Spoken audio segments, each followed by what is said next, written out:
Shalom, selamat malam jemaat Tuhan. Malam ini kita akan melaksanakan ibadah Kamis Putih. Tema Kamis Putih kita melewati kepahitan dengan meneladani kasih Kristus.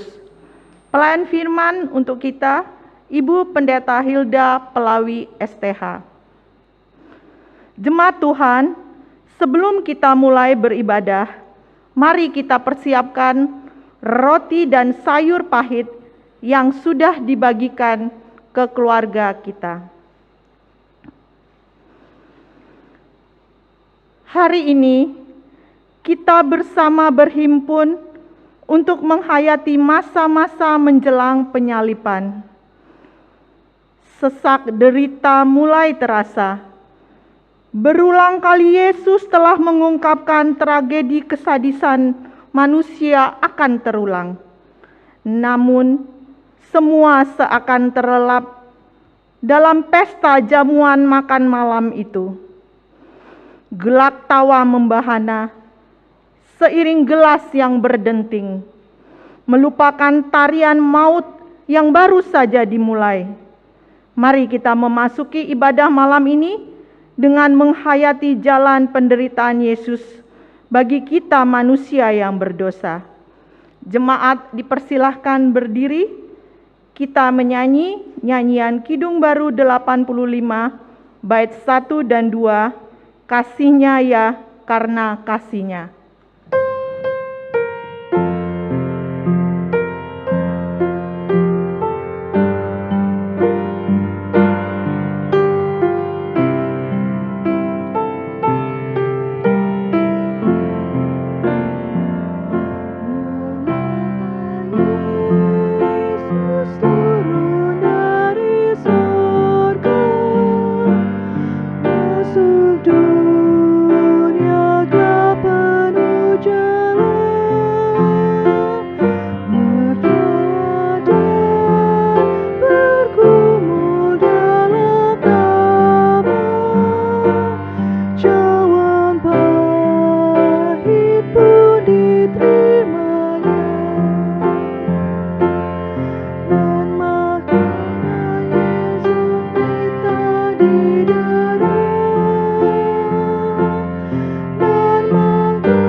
Jemaat Tuhan, mari kita berdoa. Allah Bapa yang penuh kasih, kami bersyukur kepadamu karena Engkau telah memanggil kami memasuki ibadah ini, bukan karena jasa kami, melainkan semata-mata karena kebaikan-Mu. Kiranya oleh ibadah ini, kami semakin menyadari betapa bahagianya bersekutu sebagai umat-Mu dan tinggal bersama Yesus Kristus Putra-Mu. Amin. Jemaat dipersilahkan duduk. Menapak tilas kisah kasih Yesus. mengikuti perjalanan Yesus dengan kerelaannya, menjalani jalan penderitaan. Kasih Allah yang telah terbentang jauh ke belakang, kala umat Tuhan tertindas dalam pembuangan sebagai budak di negeri orang. Tuhan tak tinggal diam, Ia terus berkarya, dahulu, kini dan selamanya. Ia menuntun setiap kita yang setia, layak baginya menerima puji sembah. Biarlah kita yang sudah menerima keselamatan darinya, mengangkat tinggi cawan keselamatan dan mengagungkan namanya. Jemaat Tuhan, mari kita menyanyikan Kidung Keesaan 82 ayat 1, Suaramu Kudengar.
Jemaat yang dikasihi Kristus, suara Tuhan Yesus memanggil kita anak-anaknya, mengingatkan betapa seringnya kita gagal menghayati pengorbanannya. Kita gagal mensyukuri kasih-Nya. Kita pun gagal mengikuti teladannya. Dengan rasa malu dan sesal, mari kita mengakui kegagalan kita melalui doa pengakuan dosa secara pribadi.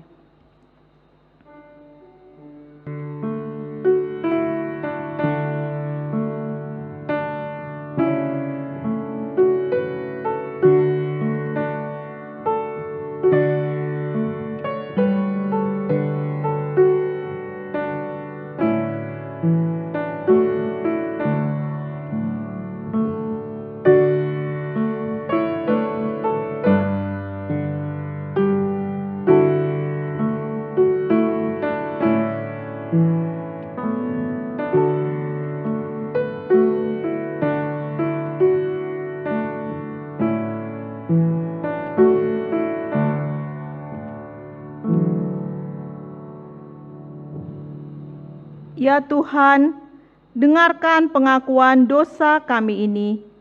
Ampuni kami anak-anak-Mu, basuhlah dosa kami, dan sucikan kami, sehingga kami menjadi manusia yang baru.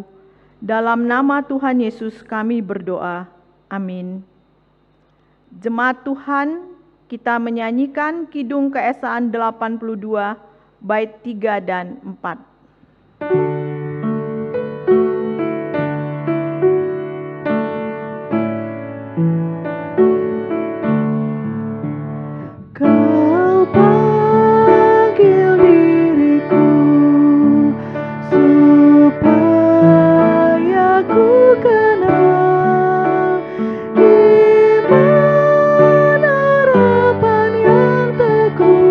Dan kasih-Mu kekal.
dalam perayaan Paskah, keluarga-keluarga Yahudi akan melaksanakan makan Paskah untuk memperingati malam saat bangsa Israel keluar dari Mesir.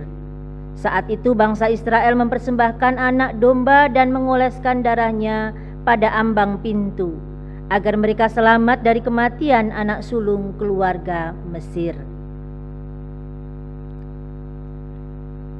Dagingnya harus dimakan mereka pada malam itu juga yang dipanggang, dan mereka makan dengan roti tak beragi beserta sayur pahit.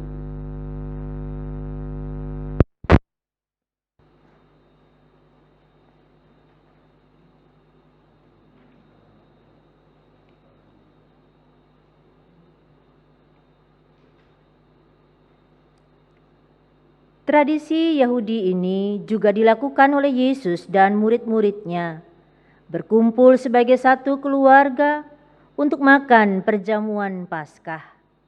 Paskah malam itu, Yesus memberi makna baru terhadap makan Paskah. Perjamuan malam itu adalah perjamuan terakhir. Dipersiapkan Yesus yang menempatkan diri sebagai kepala keluarga, mempersiapkan hati para muridnya menghadapi peristiwa penyaliban, bahwa dialah yang menjadi anak domba Allah. Kematiannya adalah seperti anak domba yang dipersembahkan waktu malam ketika bangsa Israel hendak keluar dari Mesir.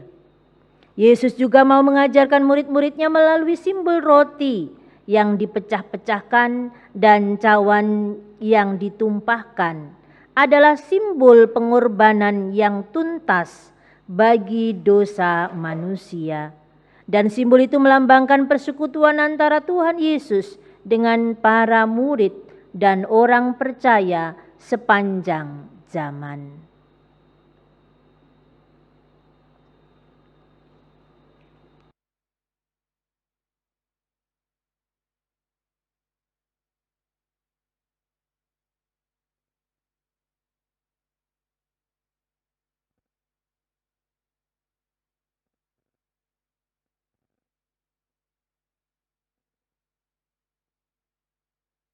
Saat ini kita juga mau mengingat peristiwa itu dengan melakukan perjamuan kasih melalui makan sayur pahit dan roti di tengah keluarga. Mengingatkan kita bahwa melalui persekutuan dengan Tuhan Yesus, Sang Anak Domba, kita melewati kepahitan. Mari kita bersama-sama menyanyi dari pelengkap Kidung Jemaat 106. Satukan kami ya Tuhan.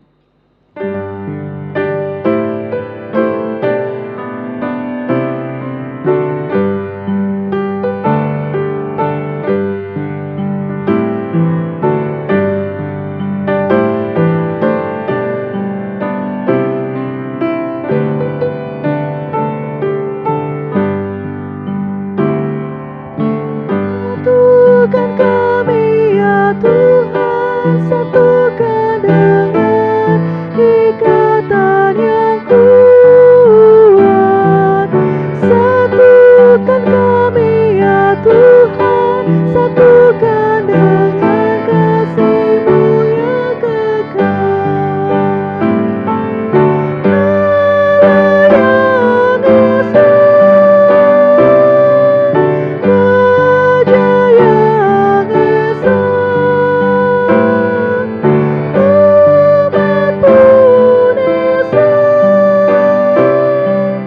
pujian bergema. Satukan kami ya Tuhan, satukan dengan ikatan yang kuat. Satukan kami ya Tuhan, satukan dengan kasih-Mu yang kekal.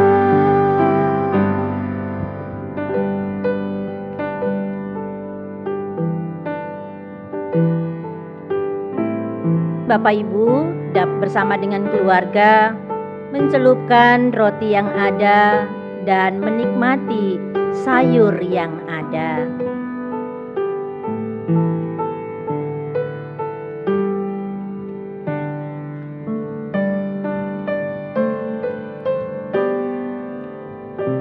Mari kita lakukan dengan sukacita perjamuan kasih ini dengan seisi rumah kita.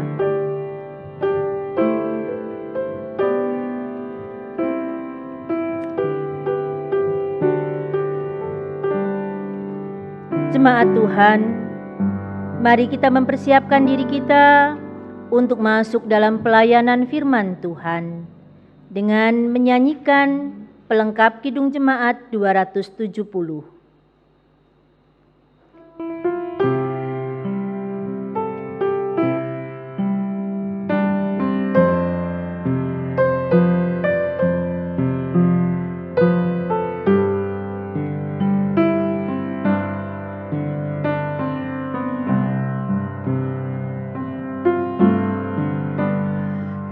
Isilah mataku dengan citra salib-Mu, dengan kasih-Mu penuhi hatiku. Isilah mulutku dengan syukur padamu, hidupku seluruhnya milikmu.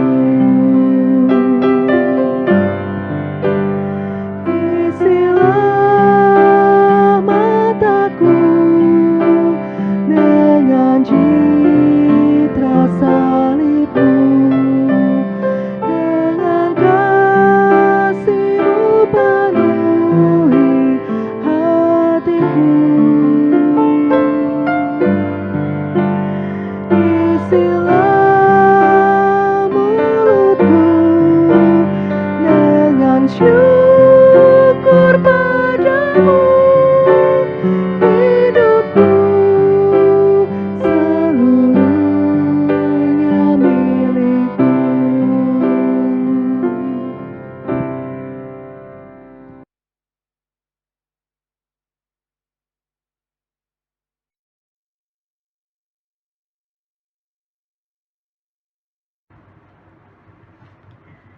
Umat yang dikasihi Kristus, sebelum kita mendengarkan pembacaan Alkitab dan pemberitaan firman Tuhan, marilah kita berdoa. Bapa yang Maha Pengasih, ketika kami memperingati Kamis Putih dan belajar memaknai tentang perjamuan makan malam terakhir dari Tuhan Yesus dan murid-muridnya, bukalah hati dan pikiran kami, supaya hati dan pikiran kami dikuasai oleh Roh Kudus Tuhan, dan kami bisa memahami kabar baik yang Tuhan sampaikan. Tolonglah hamba-Mu dalam segala keterbatasannya, kuasai dirinya dan kendalikanlah dia, supaya dia boleh dipakai menjadi alat penyampai kabar baik yang dari Tuhan. Berfirmanlah pada kami semua Bapa, kami siap mendengarkannya. Dalam nama Tuhan Yesus, kami berdoa. Amin. Pembacaan Alkitab diambil dari Injil Lukas pasal 22, ayatnya yang ke-14 sampai dengan yang ke-27. Ketika tiba saatnya, Yesus duduk makan bersama-sama dengan rasul-rasulnya.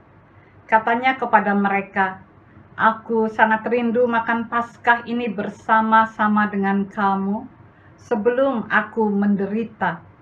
Sebab aku berkata kepadamu, aku tidak akan memakannya lagi sampai ia beroleh kegenapannya dalam kerajaan Allah." Kemudian ia mengambil sebuah cawan, mengucap syukur, lalu berkata, "Ambillah ini dan bagikanlah di antara kamu. Sebab aku berkata kepada kamu, mulai dari sekarang ini, aku tidak akan minum lagi hasil pokok anggur, sampai kerajaan Allah telah datang." Lalu ia mengambil roti, mengucap syukur, memecah-mecahkannya dan memberikannya kepada mereka, katanya, inilah tubuhku yang diserahkan bagi kamu. Perbuatlah ini menjadi peringatan akan aku. Demikian juga dibuatnya dengan cawan sesudah makan. Ia berkata, cawan ini adalah perjanjian baru oleh darahku yang ditumpahkan bagi kamu. Tetapi lihat, tangan orang yang menyerahkan aku ada bersama dengan aku di meja ini. Sebab anak manusia memang akan pergi seperti yang telah ditetapkan. Akan tetapi, celakalah orang yang olehnya ia diserahkan. Lalu mulailah mereka mempersoalkan siapa di antara mereka yang akan berbuat demikian. Terjadilah juga pertengkaran di antara murid-murid Yesus. Siapakah yang dapat dianggap terbesar di antara mereka? Yesus berkata kepada mereka, raja-raja, bangsa-bangsa memerintah rakyat mereka. Dan orang-orang yang menjalankan kekuasaan atas mereka disebut pelindung-pelindung. Tetapi kamu tidaklah demikian. Melainkan yang terbesar di antara kamu hendaklah menjadi sebagai yang paling muda, dan pemimpin sebagai pelayan. Sebab siapakah yang lebih besar, yang duduk makan atau yang melayani? Bukankah dia yang duduk makan? Tetapi aku ada di tengah-tengah kamu sebagai pelayan. Umat yang dikasihi Kristus, di bawah tema melewati kepahitan dengan meneladani Kristus, kita sampai kepada perenungan kembali tentang perjamuan malam terakhir Yesus dengan murid-muridnya. Perjamuan malam yang penuh dengan rasa haru, yang akrab, tapi juga dengan berbagai pikiran di kepala para murid. Di sana dalam suasana seperti seorang bapa yang melindungi anak-anaknya, berkumpul bersama dalam sebuah ikatan kasih. Yesus menjelaskan apa yang akan dijalani dan apa yang para murid akan jalani. Di sana Yesus mulai dengan dirinya sebagai domba Allah yang diserahkan ganti dosa manusia. Sebuah gambaran yang bagi bangsa Israel mengingatkan tentang makna pembebasan hidup. Ketika rumah-rumah dileleti dengan darah domba pada jenang pintunya, maka di sana kematian lewat dan mereka masuk pada satu hidup, dibebaskan dari budak menjadi bangsa yang merdeka. Pada malam perjamuan terakhir itu Yesus menjelaskan, akulah dia, sang anak domba Allah yang mati bagi kehidupan manusia. Darahku akan dicurahkan bagi kamu, katanya. Tubuhku akan dipecah-pecahkan bagi kamu. Dan jadikan ini peringat-ingatan akan daku. Sebuah alas, sebuah dasar di mana nanti ini mengumpulkan ikatan kemuridan dalam sebuah tujuan, yaitu kekuatan cinta yang Kristus sudah berikan. Maka saudara-saudara, ketika kita menghayati itu, saya membawa tulisan dari Morihei Ueshiba. Dia berkata, ketaatan dan kesetiaan memimpin kepada keberanian, dan keberanian memimpin kepada semangat pengorbanan. Semangat mengorbankan diri, meyakinkan, menciptakan sebuah keyakinan akan kekuatan cinta. Maka saudara-saudara, ketika Yesus menjelaskan tentang kekuatan cinta, sebuah semangat untuk mengorbankan diri, Yesus menjelaskan bahwa persembahan dirinya adalah sebuah cinta tanpa syarat. Sebuah cinta yang bukan oleh perhitungan untung rugi, layak atau tidak layak. Tapi ia menyerahkan cinta sebagai sebuah kekuatan merenggut kematian dan menghadirkan kehidupan. Sebagaimana yang dikatakan oleh Trent Shelton, tinggal dalam situasi di mana kamu tidak dihargai, bukan disebut kesetiaan, tapi keteguhan hati.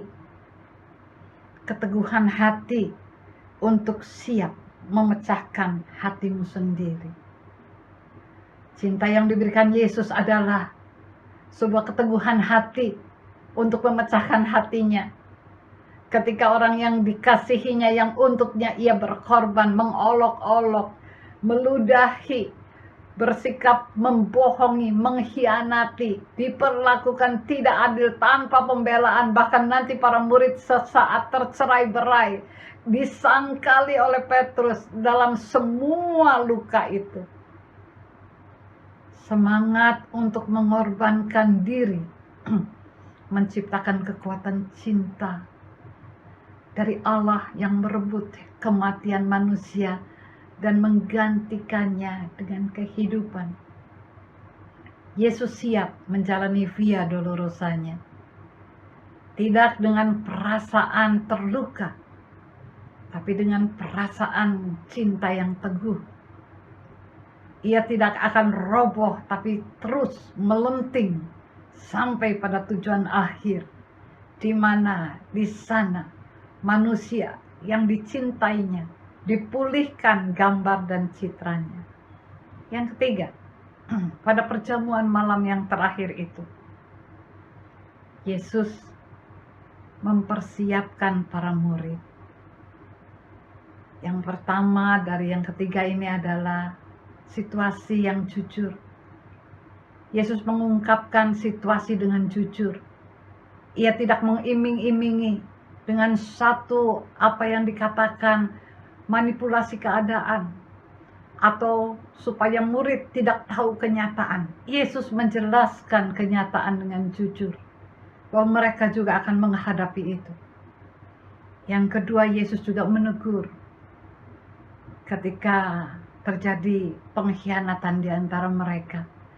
Orang yang ada bersama dengan aku di meja ini satu kepedihan yang luar biasa. Tapi Yesus menegur itu dengan penuh kasih. Pada bagian lain dikatakan ia mencelupkan roti yang terakhir untuk Yudas. Tapi Yudas sudah tidak dapat lagi direngkuh karena hatinya dipenuhi oleh niat jahatnya. Yesus menyatakan bahwa itu tindakan yang salah. Tapi bukan menciptakan tindakan untuk saling menyalahkan di antara murid. Bukan untuk juga membuat murid mempertengkarkan tentang siapa yang lebih baik dan siapa yang nanti pada akhirnya mendapat posisi dan seterusnya. Justru pada momen seperti itu, Yesus memperlengkapi pada bagian yang ketiga ini, di mana murid-muridnya harus memiliki kerendahan hati. Aku, katanya, pemimpinmu yang mestinya dilayani, aku justru menjadi pelayan bagi kamu. Yesus menjelaskan kerendahan hati dan melepaskan diri dari egosentrisme akan membuat sebuah ikatan komunitas menjadi tetap indah. Sebab di sana ada penerimaan, ada rasa maaf, ada belas kasih. Dan itu yang dititipkan Yesus untuk para muridnya. Orang tidak bicara terus tentang dirinya, atau orang tidak terus mencari kesalahan anggota dari komunitas itu. Tapi orang belajar untuk memberikan belas kasih dan penerimaan sebagai sebuah tawaran dari komunitas yang berlandaskan cinta kasih Kristus. Bagaimana dengan saya dan saudara? Apa kita punya cinta? Ketika kita melewati kepahitan, kita meneladani cinta Kristus. Ketika kita ditinggalkan dan terluka. Ketika ada perubahan dalam keluarga yang membuat kita mengalami penderitaan. Ketika ada anggota keluarga yang kena PHK. Ketika usaha menjadi bangkrut. Ketika ada di antara ikatan keluarga atau di tengah-tengah jemaat yang terkapar tidak berdaya dan membutuhkan topangan dukungan. Ketika kepahitan itu muncul, di mana perasaan kita dilukai dan tidak dihargai untuk semua yang selama ini sudah kita lakukan.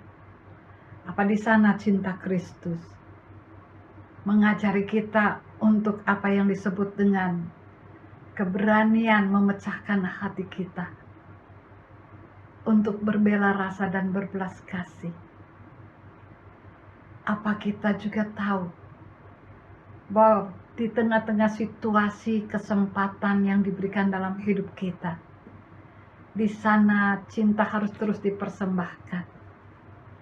Saya mengutip apa yang dikatakan oleh Jamie Anderson. Dia katakan duka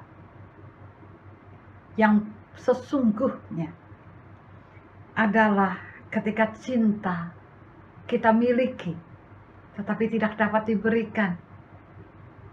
Itu katanya seperti gumpalan air mata di sudut mata kita, atau gumpalan di leher kita, di tenggorokan kita yang membuat kita tidak bisa berkata-kata lagi,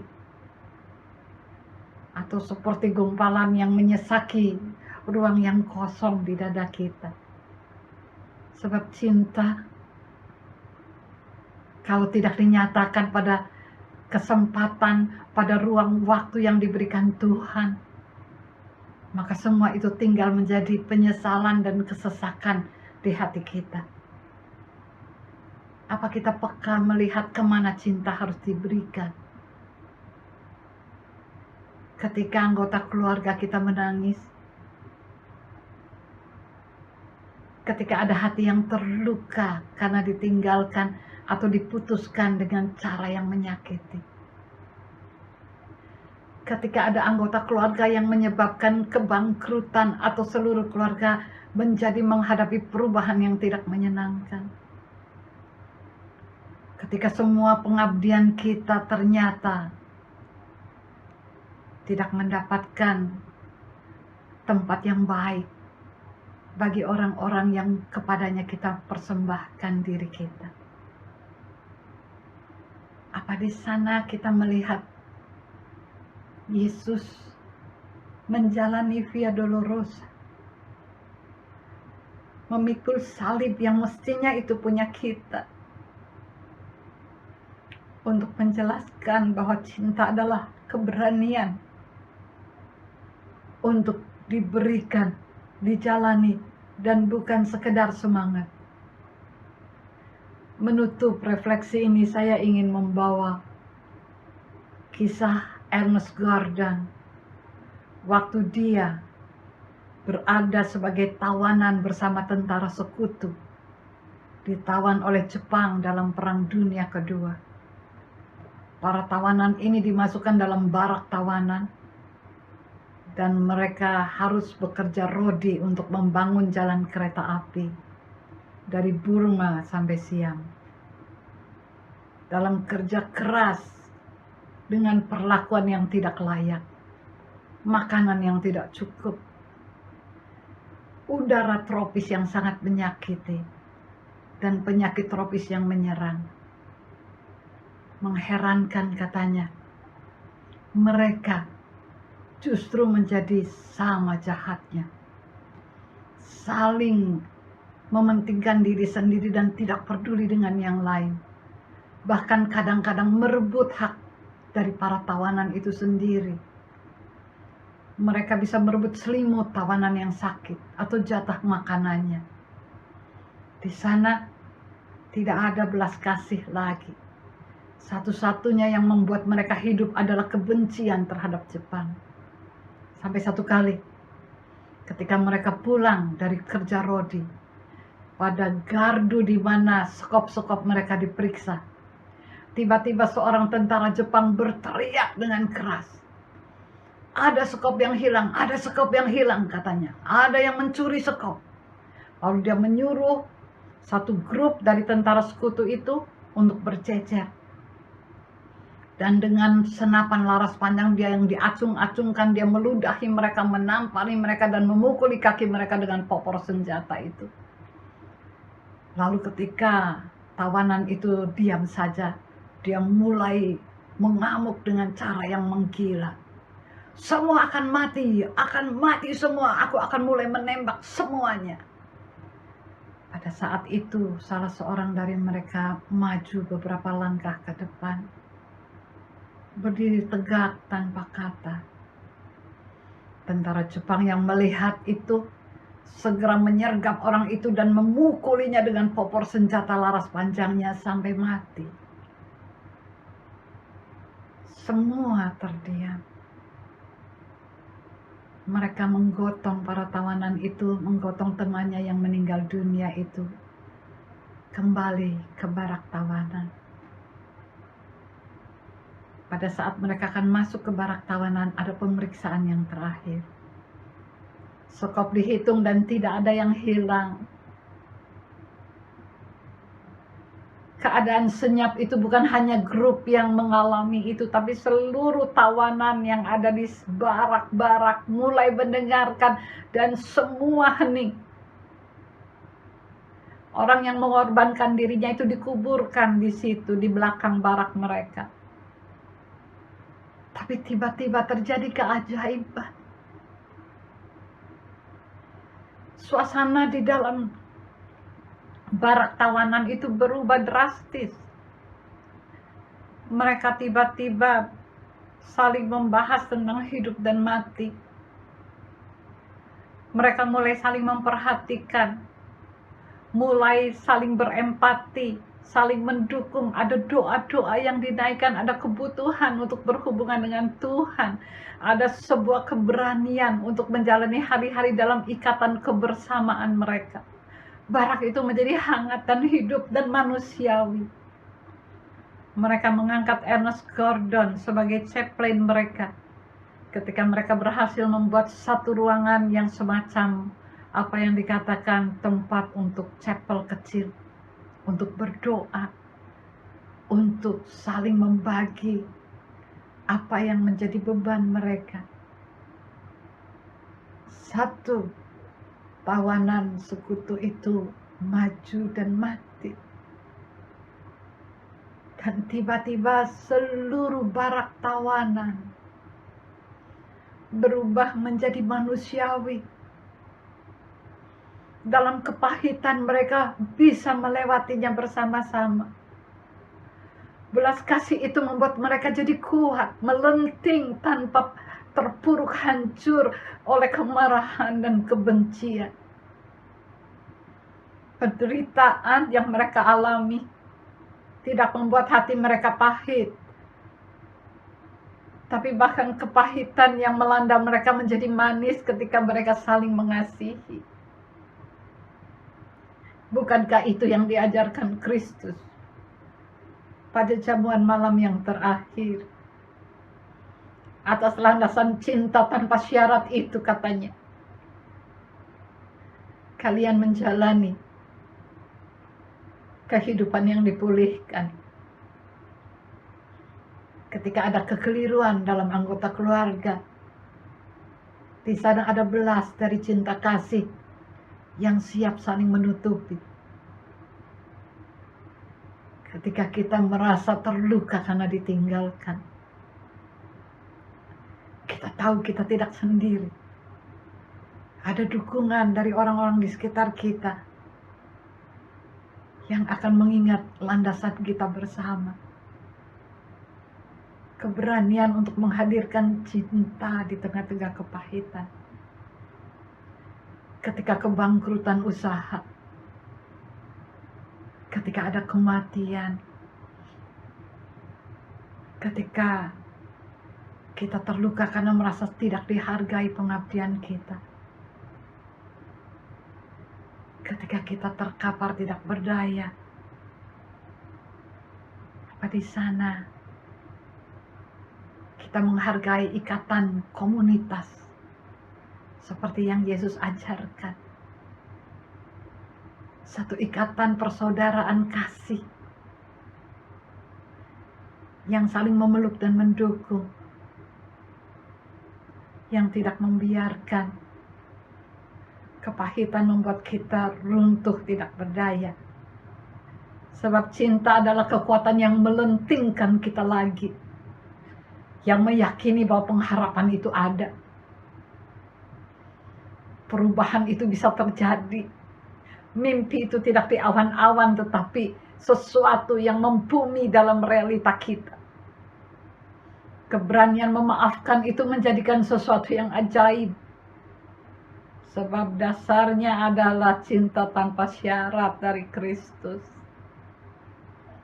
Cinta yang menjalani derita sampai selesai dan meyakinkan kita. Kepahitan itu tidak akan mengalahkan hidup. Hidup sudah dimenangkan oleh persembahan. Dalam ruang waktu, tempat, dan kesempatan ketika Allah merebut hidup kita. Kita juga jangan terlambat menyatakan cinta pada anak-anak. Pada orang tua kita yang lanjut usia semasa dia masih hidup. Katakan bahwa kita mengasihi mereka dalam ketidakberdayaan mereka, supaya mata mereka bersinar lagi. Kalau ada yang mengalami kepatahan hati, kita tidak akan rubuh oleh kepatahan hati. Sebab cinta yang sesungguhnya adalah kekuatan untuk melewati hati yang pecah. Cinta bukan gumpalan di leher dan di ruang dada kita yang kosong, atau air mata di sudut mata kita. Cinta itu sebuah keberanian, sebuah perjalanan, sebuah keteguhan hati untuk satu tujuan. Hidup itu berharga, lebih dari kepahitan. Tuhan memberkati kita. Amin.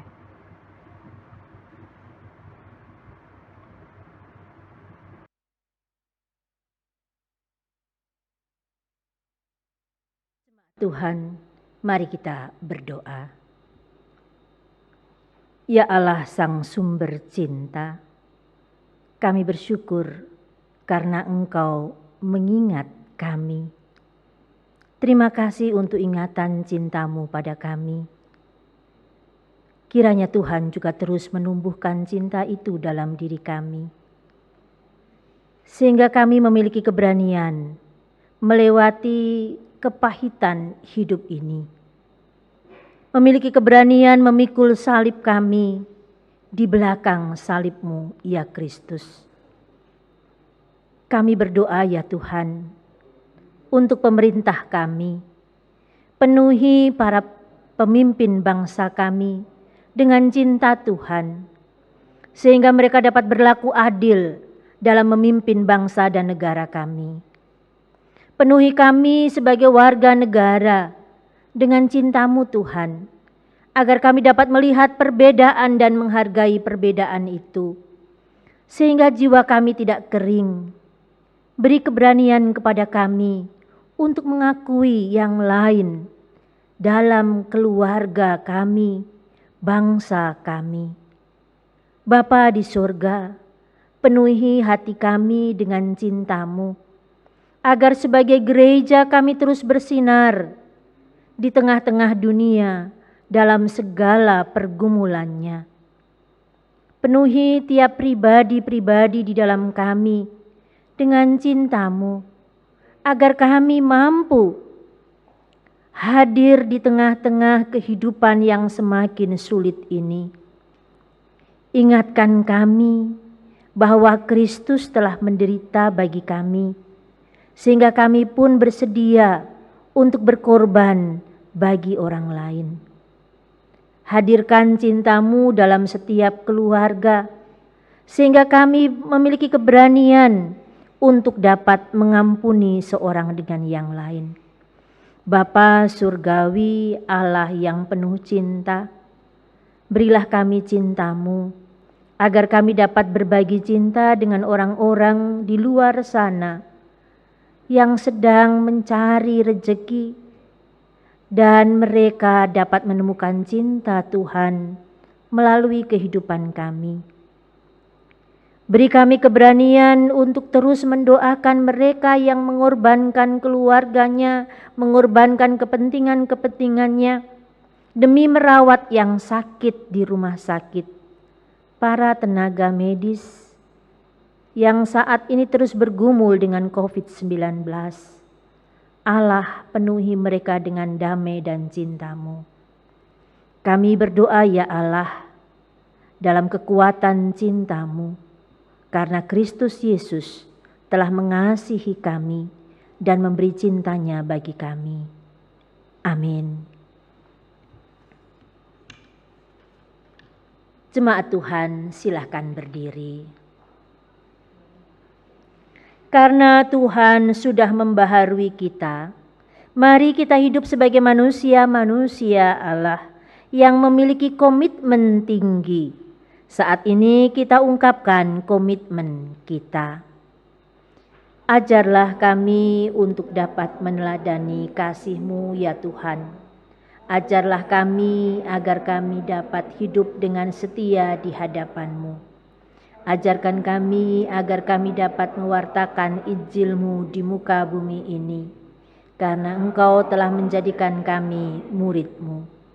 Tolonglah kami ya Tuhan, agar kami tidak terseret oleh arus zaman, tetapi dapat setia kepada jalan-Mu, agar tidak menepuk dada atas kesalahan kami, melainkan merendahkan diri mengakui dosa kami, agar tidak menuntut diri dilayani orang lain, namun berusaha melayani. Karena hanya dengan naungan pertolongan-Mu sajalah kami dapat menjadi murid-murid yang setia. Tolonglah kami ya Tuhan, agar kami dapat menjalani kepahitan dunia dengan mengikuti teladan-Mu, sehingga kami dapat menjadi saksi-saksi-Mu yang hidup. Jadilah ya Tuhan menurut kehendak-Mu, dalam nama Tuhan Yesus. Amin. Hendaklah setiap orang yang mengaku sebagai murid Tuhan mencamkan apa yang pernah Tuhan katakan demikian. Aku adalah terang dunia, barang siapa mengikuti aku, ia tidak akan berjalan dalam kegelapan, melainkan ia akan mempunyai terang hidup. Seperti Bapa telah mengasihi aku, demikian juga aku telah mengasihi kamu. Tinggallah di dalam kasih-Ku itu. Mari kita bersama-sama mengakhiri ibadah kita dengan menyanyikan pelengkap Kidung Jemaat 179 bait 1 dan 2. Ini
Arahkanlah hatimu dan terimalah berkat Tuhan.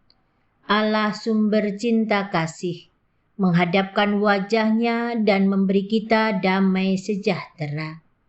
Cinta Yesus Kristus akan menuntun kehidupan kita dari saat ini kekal sampai selama-lamanya. Amin.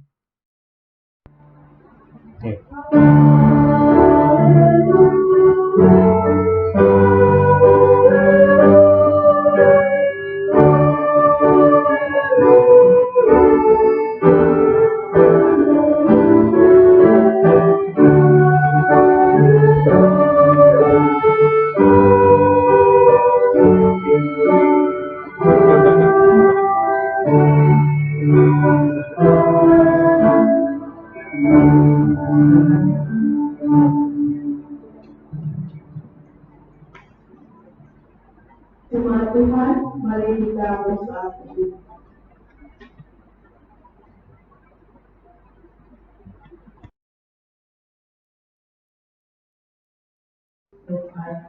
Jemaat dipersilakan duduk. Jemaat yang dikasihi Kristus, ibadah Kamis Putih telah selesai. Secara liturgis kita memasuki Triduum, yaitu rangkaian 3 hari masa sidang, di mana kita mengenangkan penderitaan, kematian, dan kesendirian Kristus di dalam kubur. Namun pada hari ketiga setelah kematiannya, Ia bangkit, terang kembali bersinar. Selamat menghayati. Tuhan memberkati kita semua.